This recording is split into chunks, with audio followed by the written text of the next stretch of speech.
So without further ado, I'd like to introduce Stephen Lyman, with the presentation title, Japan National Mold, Koji Fermentation in Traditional Japanese Alcohol. I'll get you. Good evening. Thank you so much for coming out. Really appreciate it. I hope you've enjoyed so far.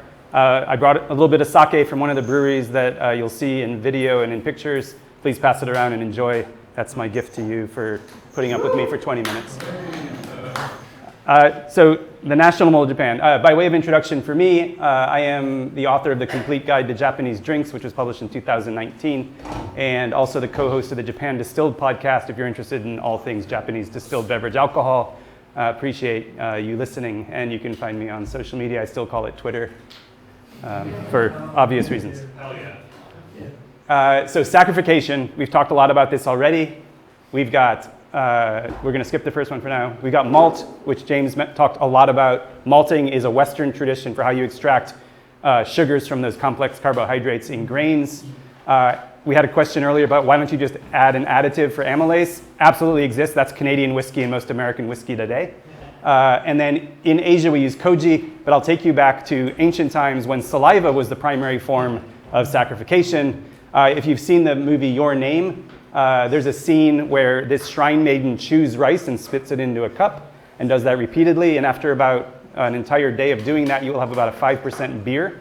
Rice beer made of virgin saliva and chewed rice.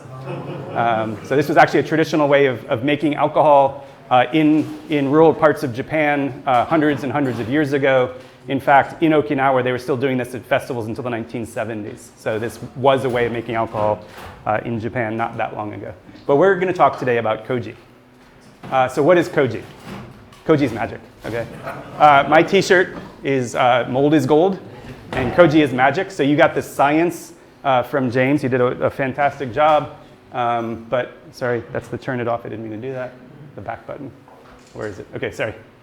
I was pressing things. So we really don't exactly know where koji came from originally, but it is part of Chinese fermentation, but it's not as an isolated organism. There is evidence of native proto-miso being made in Japan by the Jomon people in the from up to 14,000 years ago, even earlier than that, I guess, if you do the math. And then Chinese miso making technology arrived in Japan around 538 of the Common Era from China. And by 750 of the Common Era, Buddhist monks were using koji to make alcohol in Japan. So we're talking about a 1,300-year tradition of using koji to make alcohol a year. This is actually the most recent development in alcohol production we're talking about tonight. Wine has been made for millennia. Beer, that was ancient Egypt. Koji fermentation, make alcohol here in Japan is about a 1,300-year tradition. Now, I don't know if the Egyptians were using malt, but anyway, for a long, long time. So again, koji is magic. Am I going back? Sorry. I don't understand your clicker. So it is the center button, yes. I've got my finger on that button now. Okay. So koji was introduced to Japan through what's called a chu, or I guess you could say juchu. I don't pronounce Chinese. I apologize to any Chinese speakers for my horrible pronunciation. But these are essentially slurries of organisms that are used for Chinese traditional fermentations. The very first talk I ever gave on shochu in Japan was here at Kyushu University, and I had to speak over the airplane, so this is nostalgic. So these Chinese yeast balls, they have these slurries of molds, yeasts, and bacteria that are all working in harmony to create fermentations in Chinese traditions. Here in Japan, 3 of those organisms were isolated to create what we now think of as sake, or a koji fermentation. That's Aspergillus mold, Saccharomyces yeast, which we heard about from James, and then Lactobacillus bacteria, which incidentally we also heard about from James. But they serve different purposes in sake fermentations. Aspergillus oryzae, which is the traditional koji mold used for making sake, that's what breaks starches into sugars. I'm not going to give you all those long chain, short chain, all the stuff that he taught you. Koji does that job. Aspergillus oryzae does that job. Saccharomyces cerevisiae is the yeast that converts starches to sugar, and Lactobacillus is bacteria which creates natural lactic acid to protect the fermentation, to fight off other organisms. So that's how sake is made. And I kind of already told you this, but aspergillus is koji. So aspergillus mold is koji. And koji fermentation is a tradition of Japanese culinary, it's actually Japanese culinary traditions. So soy sauce, miso, mirin, sake, shochu, awamori. It's a meat tenderizer, it's a digestive aid. It is the national mold of Japan. It's actually designated the national mold of Japan. So how does koji work? So it's grown on typically steamed grains, creating amylase and protease, as well as other things. Very simply, the amylase breaks down those complex carbohydrates into simple sugars, and the protease breaks down proteins into amino acids, which is umami. So you have umami in these drinks traditions. Sorry, I used the wrong button again. So by the Nara period, this is when Nara was the capital of Japan before Kyoto, the monks were making what we would consider modern sake. So they were polishing the rice, they were growing koji mold, they were making lactic acid slurries, they were making a yeast starter, they were making a main mash, and they were pressing their sake to make clarified sake. Today, the technical word for sake is seishu, which means clarified or clear sake, and that's from the press. For a long time, we thought that the Nara monks were not pressing. Turned out that they were, because there was actually documentation found a few years ago. So this is how you would go about this process. You start by polishing rice. So this is unpolished rice, or what we consider brown rice. Koji can't infiltrate the husks. The husks are too hard for the koji to do its job. So you use a rice polisher, which are these large machines here, and you end up with polished rice. A lot of sake brewers, premium sake brewers, will do their own polishing. Now I have videos in here. I don't know how they're going to work. Maybe if I press again. So this is rice steaming. So there, he's actually shoveling the steamer. The rice steamer is actually a video as well, but I don't know if it's going to work. There it goes. Okay. First time I've tried to use video in one of these talks. So you take that raw rice, you steam it, and then you've got your steamed rice. When you steam it, you're creating a softer grain that koji can infiltrate more efficiently, rather than raw grains. Koji can grow on raw grains, but it takes more time, and we want to be efficient. So then when we're growing koji, this is actually koji, it's a commercial product. You purchase your koji, you don't make your own. That's a full-time job. There are koji makers around the country that make different strains, different styles of koji for different purposes. Breweries and distilleries will actually work with these koji makers to come up with a koji profile they want in their products. This is koji inoculation, which is another video. Here he is. You can't see it, unfortunately, because of the quality, but he's sprinkling those mold spores on the freshly steamed rice to begin the inoculation process. After you finish that process, you put all of that steamed rice into a big pile, you cover it with blankets, and you let it rest overnight. And this is a hot, humid environment. The koji rooms are about 95 degrees Fahrenheit, which is what, 35, 36 Celsius, and about 70, 75% humidity, typically. Now, temperature matters, as James had talked about in beer. Same thing's going on here. Koji does different things at different temperatures. You want amylase, you're doing it at one temperature. You want protease, it's another one. And if you want the acidity that some koji can produce, that's another temperature again. So the master brewer will actually be changing the temperature during this inoculation period. Now, one of the things that koji is doing is it's growing into and on the rice or the steamed grains. This is actually barley over here, because you can make koji with barley. It's generating heat. And also, koji is an aerobic organism. It needs oxygen to continue doing its job. So here they're aerating, here they're cooling the koji, and here they're aerating the koji. They're actually both aerating, obviously, but this process is cooling the koji because you want to bring the temperature back down so it stays active. It'll go into hibernation if it gets to too high a temperature, and you want to keep the koji growing into and onto these grains to maximize your enzymes for your fermentation. And then I'm going backward again, I'm sorry. Now we don't have to watch all the videos, okay. Got it. So you, again, can't see this very well, but this is koji inoculated grain. This is actually using a strain of white koji, so it blooms lily white on the grain. And if you put this in your mouth, it's going to be very sweet, and it's just going to crumble into powder because the koji's done such an efficient job in this. This is after about 2 days.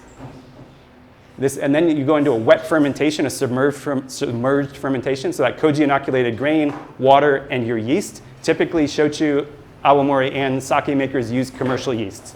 They don't rely on wild yeast fermentation, though it does happen. In fact, the cup shochu that James has available tonight is made with wild yeast fermentation. It's one of the only commercial distilleries in Kyushu that does that exclusively. So definitely a value right there.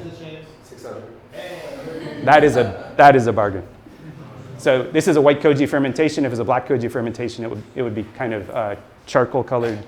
And then, so if you were making sake at this point, once you've finished your fermentation, these fermentations can go from a couple weeks. For premium sake, you might go up to 45 to 60 days. These are low and slow cold fermentations for premium sake. What you're drinking is a Junmai Ginjo sake, which is a premium style.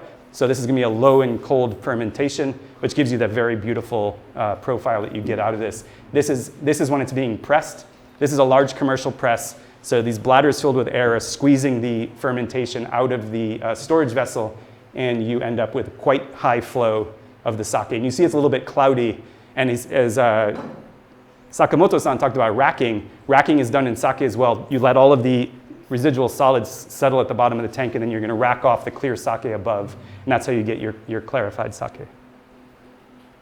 I don't want to use the computer. Okay, so this is Japanese sake. So this is rice, water, yeast, and koji, and you can or cannot use lactic acid or lactic acid bacteria as you're making it. In the modern style, they're using commercial acidity to protect the fermentation, but you can't use anything else other than those ingredients.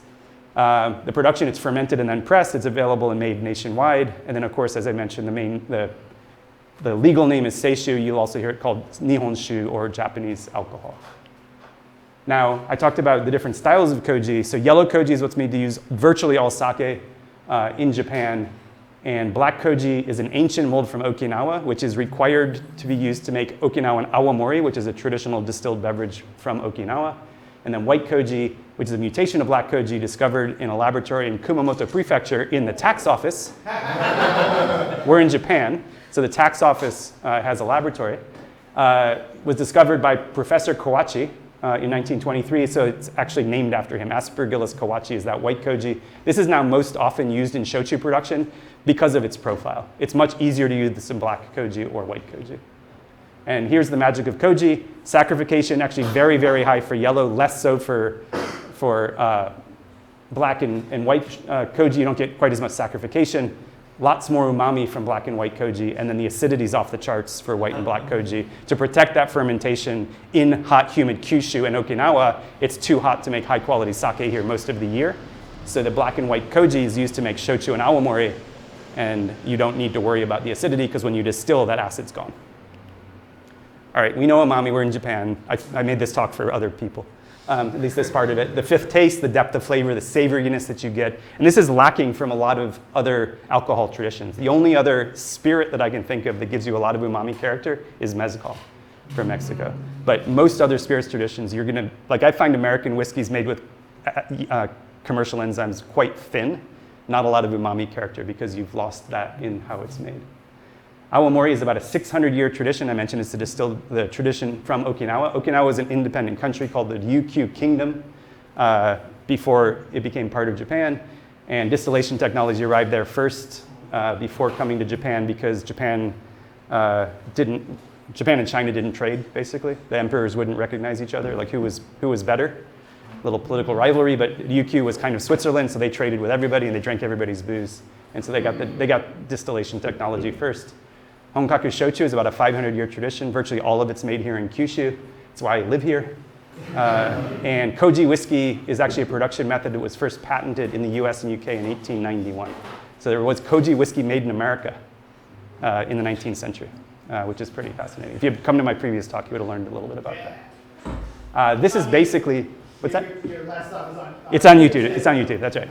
So this is basically the process. You saw the koji propagation, the first fermentation. If you're making shochu, you go into a second fermentation, which is where you add your main ingredient, which the most common style in Japan is sweet potato. About 40% of production is sweet potato shochu, but it's a rice koji starter fermentation, and the sweet potato is added. But rice shochu, barley shochu, kokuto sugar from the Amami Islands, and then buckwheat or soba shochu is quite common. Then it's distilled once in a pot still. Can't use a column still, can't distill more than once. And then it's aged typically either in an inert tank, ceramic pots are traditional, or more recently barrel aging. It's diluted, filtered, and bottled, and then you have shochu or awamori. If you were making awamori, you would skip the second part. In awamori, all of the rice has to be inoculated with koji, so it's a zen koji spirit. This is ryukyu awamori, as I mentioned. This is the geographic indication. If you find that mark on a bottle, you're drinking authentic awamori made in Okinawa to specification. That's from the WTO, like champagne has to be made in Champagne, France, otherwise it's sparkling wine. Cognac has to be made in Cognac, France, otherwise it's brandy. So these are legal standards made with black koji, only from koji inoculated rice. Long grain indica rice is actually most common because the Ryukyu kingdom had a long history of trading with Thailand or Siam. And there's not a lot of arable land in Okinawa, so they use it to grow sugarcane because they can make more money from that. So they're importing the rice. Even today, long grain Thai rice is the primary ingredient of a ryukyu awamori. It's single batch pot distilled, and there are no additives after distillation other than water and thyme. So there's no additives ever. I love Mazcal, but additives are allowed. Okay, I wish that they would change that. If you want to make awamori, you can make it anywhere in the world. You just can't call it ryukyu awamori. Ryukyu is where that designation comes from. So we're talking about umami spirits.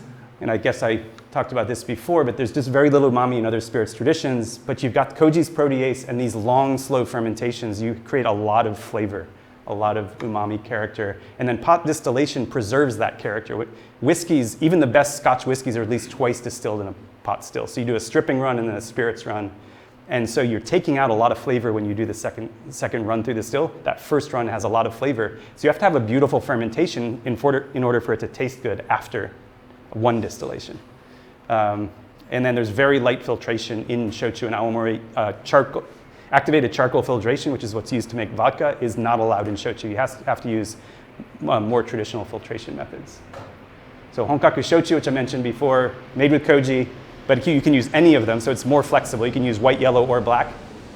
Airplane again. Made only from improved ingredients, but there are over 50 approved ingredients, and one of those ingredients is grain. How many different grains can you just think of off the top of your head? There's a lot. Sweet potato or tubers, tubers is one, but that's sweet potatoes, regular potatoes, all sorts of root vegetables. So it's a very, very broad category of spirit, single batch pot distilled and no additives after distillation. And Christopher Pellegrini, a good friend of mine, calls it the most diverse spirits category in the world. I sometimes call it the craft beer of spirits because it is simply an incredibly diverse category of alcohol. It outsells sake in Japan. A lot of people don't know that. There's actually more Honkaku Shochu consumed annually in Japan than sake. In fact, there's more shochu made in Japan than tequila in Mexico. But almost all of it stays here. 2/3 of tequila leaves Mexico.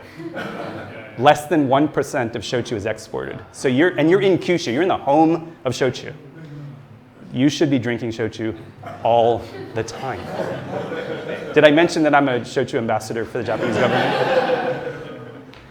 It's really incredible. There are over 5,000 brands. In fact, earlier, Carl was showing me, I got these bottles that I'm going to give to a friend of mine or a family member. What do you know about them? I'm like, almost nothing, because I've seen them, but there's so many brands. It's really incredible.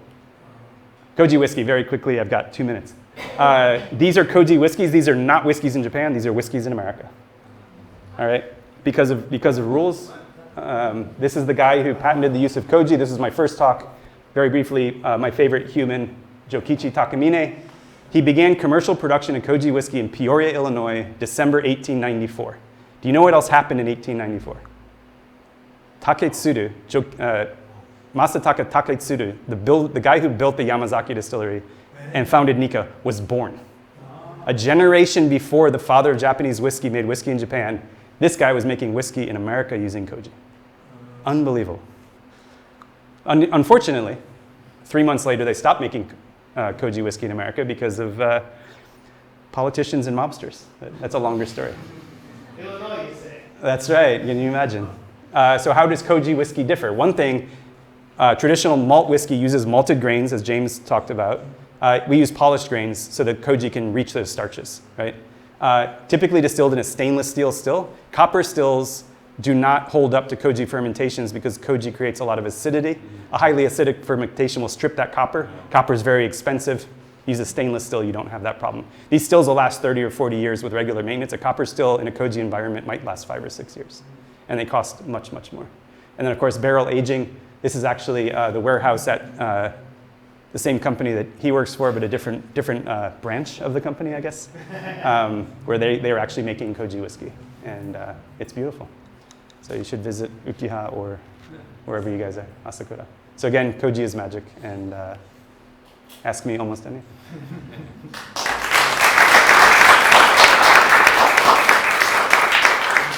Thank you. thank you very much. Floor's open for questions. Well, I want to know how they store koji, the storage of koji. Can you explain that muro? The koji. Yeah. Yeah, so how is koji stored? Yeah. So it's really funny when you go to a koji maker. I've only been to one. I went to one in Okinawa. Their entire production floor is about the size of this room. Yeah, they don't need a lot of space because they're just making these very small, heavily concentrated batches of koji, and then they're keeping them essentially in a freezer until they're using them to create the style that the maker wants. So all days in Japan, they use make a muro. Do you know muro? Koji muro. Koji muro. The room. Yeah, the yeah. special place Yes. for storing koji. So how did it start and what function at that time? What's that? Muro. What function the muro? So actually there's koji muro in a brewery or distillery is actually the room where they're making the koji. So the first part of what I showed, where they're inoculating the spores onto the grains and then they're covering with blankets and letting it rest and then they're breaking it up, that's the koji muro in sake or shochu or awamori production, is that environment. A koji maker would have a different room that they're using for storage of the koji. But koji is purchased today in those pouches. Like nobody's making their own, so it's just a commercial product that's shipped from the koji maker to the brewery or distillery. Stephanie, and then okay. So I drink whiskey, I drink brandy, I drink rum. I'd like to get into shochu, but I've tried shochu, different shochus like 6 or 7 times. I've never sipped a shochu and thought, that tastes nice. Can you recommend something which would be a good shochu for a whiskey, brandy, rum drink? So I really like the first part of your statement.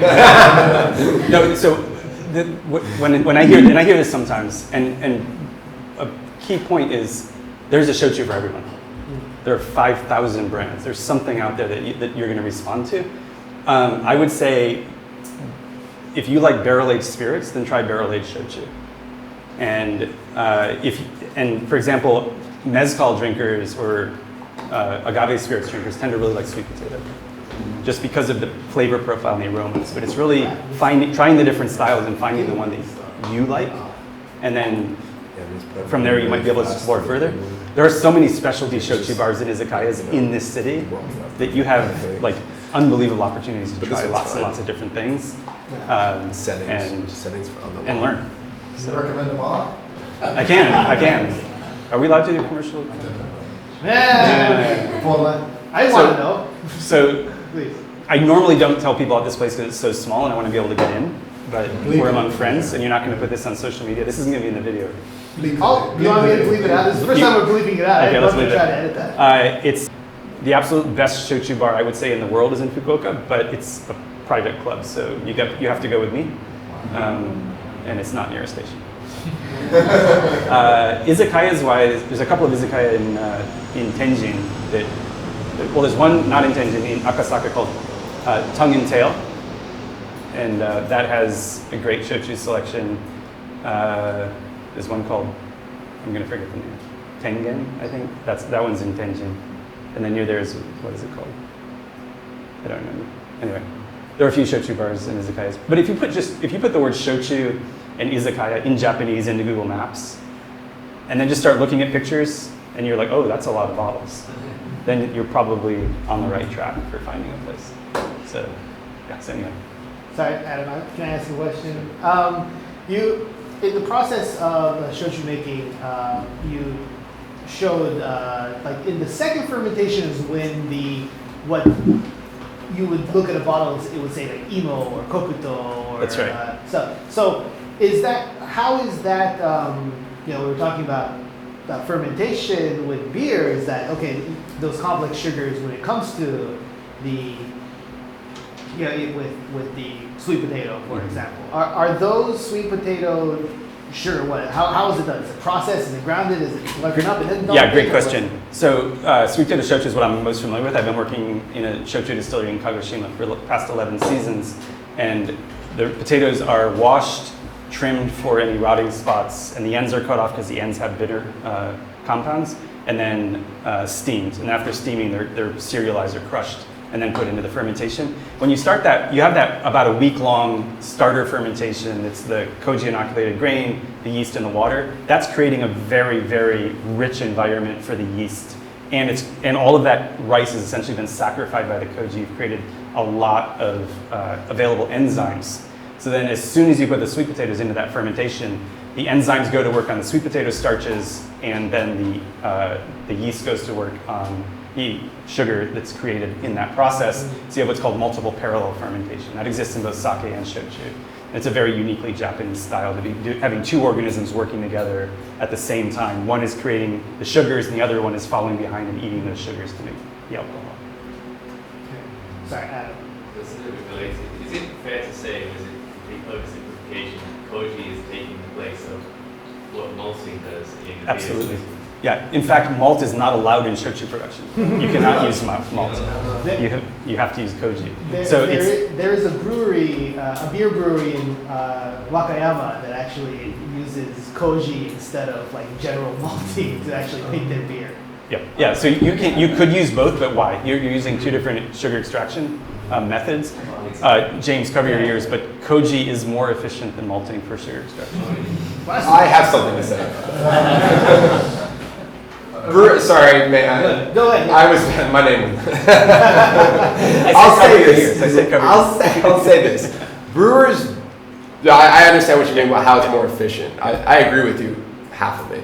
Now, half of me would say it's not more efficient because brewers don't malt. They just purchase it. Yeah, right. So for them it's not the 20-minute the whole enzymatic process in mashing is 20 minutes. Right. And so that's pretty efficient. It's efficient, but you're not getting everything. That's more my point. Oh, okay. Sorry, I thought you were talking about time efficiency. No. Okay. No, koji is actually very inefficient from a time standpoint. Okay. Sorry, I misunderstood. Yeah, no worries. From a position of extracting as much alcohol as possible per pound of grain or per kilo of grain, koji is much more efficient because it's going to sacrifice all of the available starches as long as you run your fermentation long enough. So when you're finished with these fermentations, there's no residual solids, or virtually no residual solids left where you didn't break everything up. So it's pretty wild. Yes. It's a very, very good question. But when you make a shochu that's a rice shochu, koni shochu, is it basically just doing the first step that you mentioned earlier without adding anything next, or is it the second step but with rice in that step? So I went really simple because I knew that James was going to go super deep. Yeah. And so when you're making a rice shochu, the modern standard for rice shochu is as I had in that. I'm going to use the back button. Where is it? Okay. Oop, one more. Okay. So this is very standard for almost all shochu distilleries. This first fermentation, and then you would add more rice. And that's the standard for making rice shochu today. But there are a lot of distilleries that are still using a sake, what's called a sandan shikomi method, which is where you're adding a little bit more rice over 3 batches over 4 days. And that's how sake is made. Virtually all sake is made in the sandan shikomi. The other thing that's happening is they would simply add more koji inoculated rice to to the starter, and then you're making a zen koji rice shochu. But if you're not using white koji, if you're not using black koji, then you're not making awamori. So yeah, there's different ways of doing it. Sure. This one, maybe a general question that any of the speakers can answer, but like now we have like a sort of sophisticated understanding of like the chemistry and things behind it. When we understand that chemistry in a sophisticated way, has that had any effect on how people do these kinds of methods for brewing these things, or are the traditions more carried over than the actual scientific? That's a good question. Yeah, We should have every single yeah, maybe you can all answer. Yeah. Like he's gone back to like using his feet, so I think. I mean, modern wine is very technologically sophisticated, but when you go back to wild fermentation, you get into very traditional methods. You have anything more to say about that? Yeah, the conventional wine maybe you can really tweak a little bit. You can tweak it every single step to make your wine, and I don't use it because again it doesn't show the character of the region. So if we get yeast from our region, if we get a good grade from our region, I think it's okay to tweak, but it's not the case for Kyushu owners. That's why I try to go back and try to make more. Let's say what they used to make in the Roman era. So we go back, we the character of Kyushu more, so that we can then sell our wines in the overseas market. If we try to do the same thing, but wine makers in France, they are trying to buy wine from France and Yeah, I would say that modern brewing is very different than historical brewing.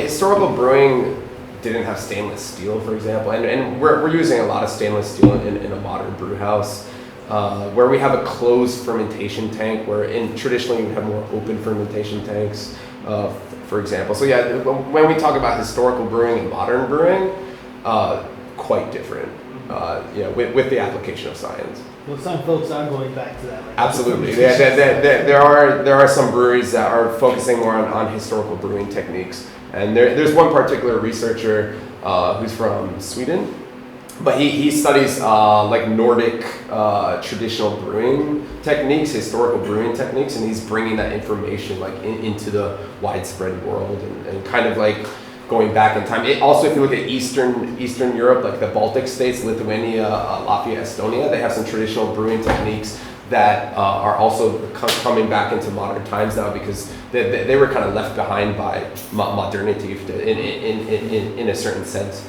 So they still maintained those historical brewing techniques. So there's certainly attention to historical brewing techniques, but for the vast majority of beer, we're using modern equipment and modern techniques.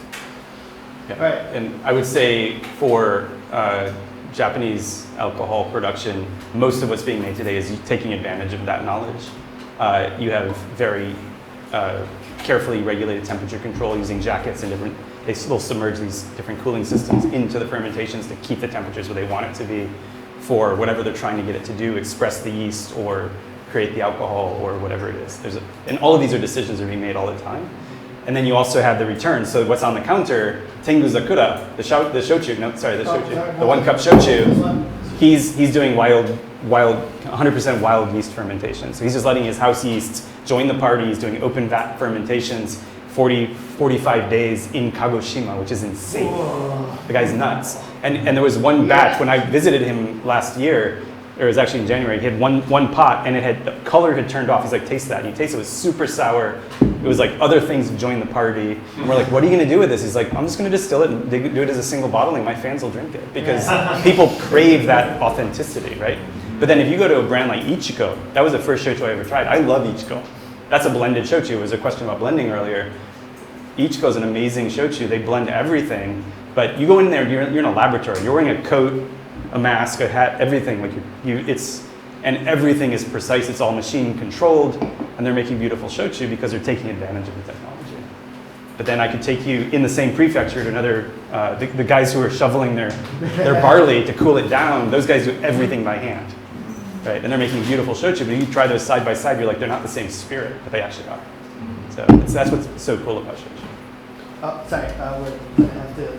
I can take one more. Okay, one more question. Just one question. Yeah. How come those Japanese shochu not being exported to foreign countries? That's my curiosity. It's a great question, and I wish I knew. No, I think it's about to happen. I spent a lot of time back in the States doing shochu education, and when you talk to bartenders, they now know what it is, and that's a huge step. And the other thing is, shochu in Japan is typically sold at 25 to 35% alcohol. Most Western spirits are 40% and above. So they're in this weird zone between wine and sake and spirits, which people were confused by. But the reason that it's sold that way is completely Japanese tax law. Oh. The government gets in the way again. But the other reason is it's consumed with food. If you're drinking a 45% spirit with food, you can't taste the food. But shochu at 25%, you dilute it to 12.5%, you're in a wine strength, right? And wine is an incredible food pairing. Sake is an incredible food pairing. Shochu is a food-friendly spirit. It's something you can bring down and then you're enjoying it with your meal, which is why it's at like every izakaya outside of Kyoto. But anyway, no, I think it's coming. But I think part of it, another part of the reason, sorry, you asked the wrong person, but until the 1970s, shochu was a local blue-collar drink in Kyushu. It was not a national beverage until Nikkaido was the first brand that went national. Ichiko followed 3 years later and became the biggest shochu distillery in the country. But by the 1970s, sake was already being exported in large quantities, and sake became the Japanese drink, as far as Westerners thought. And shochu has had a really hard time catching up. There's another challenge across the water here called Korea, where they make soju. And to my Western ears, my American ears, soju and shochu sound almost identical. Soju is additives, column distilled, lots of sweeteners. There's watermelon, lychee, mango, soju. There's nothing traditional about that. That is modern industrial distillate. And it's super cheap. So people try it, and then they try too much of it, and then they wake up the next day and they're never going to drink it again. And then you're like, have you ever tried shochu? And they'll go, oh, yeah. So no, there's a lot of headwinds, but I think it's coming. Anyway, Thanks. Thank you. All right. Thank you very much.